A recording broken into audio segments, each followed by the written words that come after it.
이런 가운데 서울중앙지검이 오늘 윤석열 총장의 장모를 재판에 넘겼습니다. 요양병원을 운영하면서 그에게 요양급여를 부정한 방법으로 타갔다는 혐의입니다.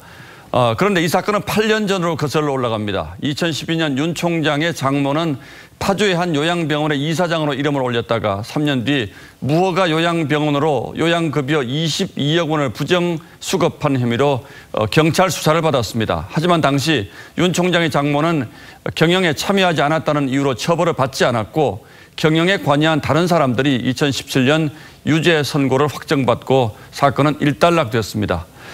그런데 추미애 장관이 지난달 이 사건 처리 과정에 윤 총장이 개입한 걸로 의심된다면서 수사 지휘권을 발동했고 중앙지검은 오늘 결국 윤 총장의 장모를 기소했습니다. 주원진 기자가 보도합니다.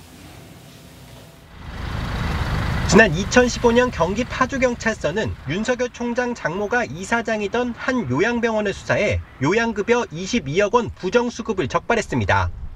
검찰은 당시 의료법 위반으로 이 병원 경영진 A씨 등 3명을 재판에 넘겼습니다.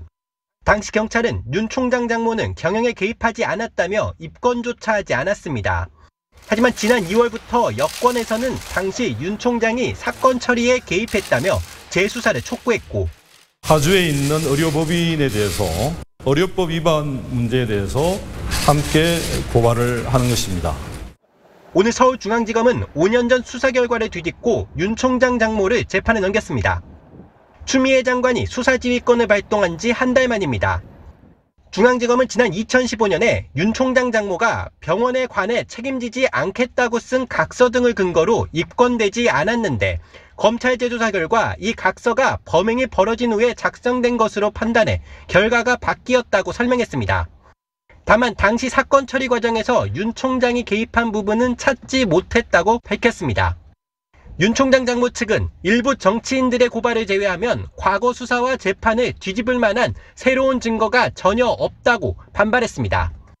중앙지검은 앞으로 윤 총장 부인에 대한 의혹도 계속 조사하겠다고 밝혔습니다. TV조선 주원진입니다.